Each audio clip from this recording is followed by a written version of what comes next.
직관적 식사자가 되기 위한 두 번째 원칙은 바로 배고픔을 존중하라입니다. 여러분, 다이어트가 자발적 기아 상태라는 걸 아시나요? 우리 뇌는 우리가 진짜 먹을 게 없어서 굶주리는 중인지 스스로 선택한 굶주림인지 구별하지 못해요. 음식이 제대로 들어오지 않으면 시상하부에서 생존에 중요한 신호를 계속해서 내보냅니다.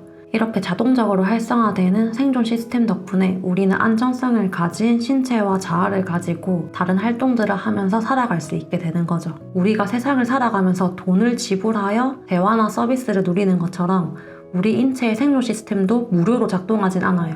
생명 활동은 우리 몸속 세포들의 활동이기도 한데요. 세포는 작지만 아주 정교한 시스템으로 우리의 생명을 유지시켜줍니다.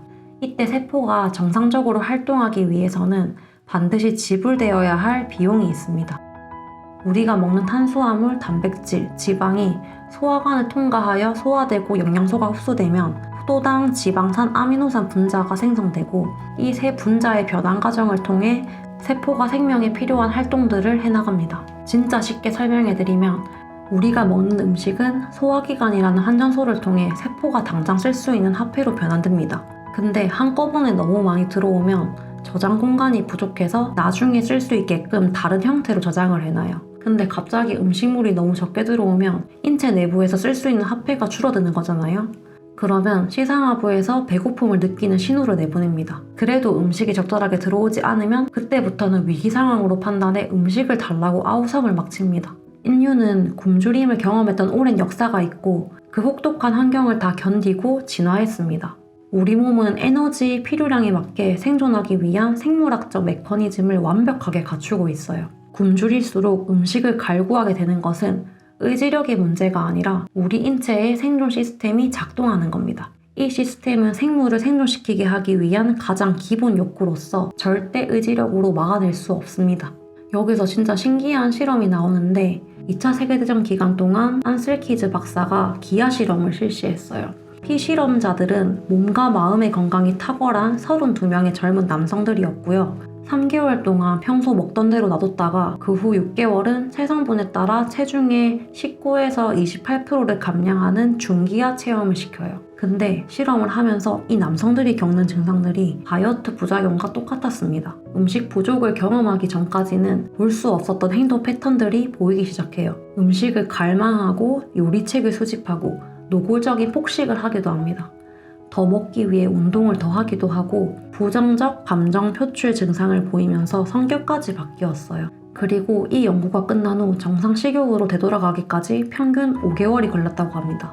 몸과 마음이 건강한 성인 남성도 음식 부족을 경험하고 나면 이런 증상을 겪습니다. 그러니까 모든 생물은 굶주림 앞에서는 예외 없이 생물학적 메커니즘이 촉발되는 거죠. 우리는 이런 생물의 기본 생존 욕구를 억누르거나 이기려고 덤비면 안 돼요. 지금처럼 음식을 쉽게 구할 수 있는 환경에서는 더더욱 식욕이 이깁니다. 의지력을 발휘해서 식욕을 잠시 견딜 수는 있더라도 너무너무 괴롭습니다. 치러야 할 비용이 너무 커요. 과거에는 진짜 먹을 게 없어서 굶주렸다면 현재는 먹을 것이 깔려있는 환경입니다. 그렇기 때문에 식욕에 더더욱 쉽게 굴복할 수밖에 없고 정신적인 고통은 배가 됩니다. 과거에는 굶주리다가 식량을 구하면 마구마구 먹어서 에너지를 저장했다가 또다시 어쩔 수 없이 기근을 경험해요. 그런데 지금은 와구와구 먹고 자책하면서 또 스스로를 굶겨요. 그러다가 식욕이 맥스를 찍으면 참지 못하고 또 와구와구 먹습니다. 이런 환경에서는 절대 식욕을 이기려고 하시면 안 돼요. 몸이 필요로 할 때 에너지를 얻지 못하면 식욕이라는 생물학적 메커니즘이 촉발됩니다. 메슬로 욕구 5단계 표 아시죠?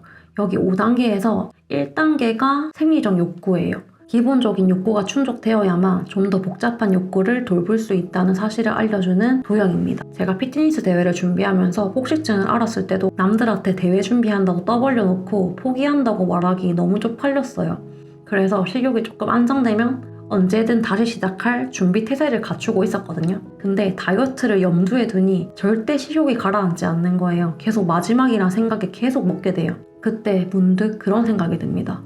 아니, 내가 왜 식욕을 견디는데 에너지를 과도하게 써야 하지? 나는 식욕을 억누르며 운동을 3시간씩 하고 대회에서 입상하는 것보다 올바른 지식체계를 확립하고 싶다라는 학습에 대한 욕구가 강렬했고 입상보다 학습에 더 큰 가치를 느끼고 있었기 때문에 굳이 식욕을 견딜 필요가 없는 거예요. 그러니까 이 힘든 과정 동안 제 진짜 욕구를 발견한 거죠. 애초부터 피트니스 대회 준비가 주는 보상이 진짜 원하던 게 아니었어요.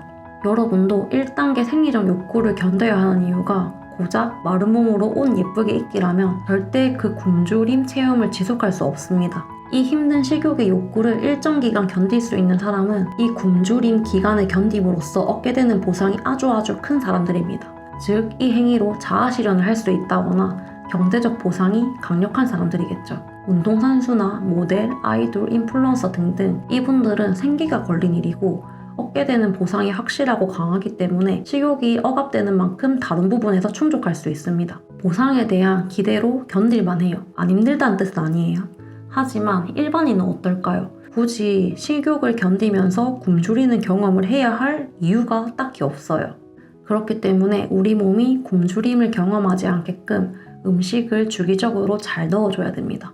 우리는 너무 오랜 기간 동안 생물학적 배고픔을 무시하고 살았어요.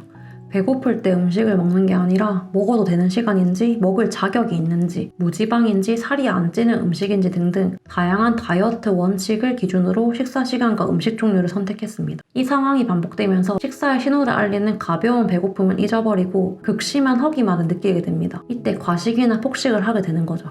이런 현상을 배고픔의 침묵이라고 하는데요. 배고픔이라는 신호가 침묵하게 된 이유는 다이어트 반복으로 인해 배고픔이라는 신호를 반복적으로 무시해왔고 각종 이상한 음식으로 배고픔을 진정시켜왔고 바쁜 생활 때문에 끼니를 거르기가 일상이었죠. 우리는 직관을 찾고 극심한 허기가 아닌 생물학적 배고픔을 느낄 수 있는 상태로 돌아가야 합니다. 생물학적 배고픔으로 돌아가기 위해서는 귀를 기울여야 해요. 음식을 먹기 전에 먹어도 되는 음식인가? 먹어야만 하는 음식인가? 살이 찌는 음식인가? 이런 이상한 기준을 들이밀지 말고요. 내가 지금 배는 고픈지, 얼마나 고픈지, 그리고 이 음식을 먹으면 몇 시간 후에 다시 배가 고파지는지를 스스로에게 질문을 하면서 생물학적 배고픔의 감각을 되찾으려는 노력을 하셔야 됩니다. 직관을 잃고 생물학적 배고픔을 여러 번 무시하다 보면 가벼운 배고픔의 감각을 잊어버리게 됩니다.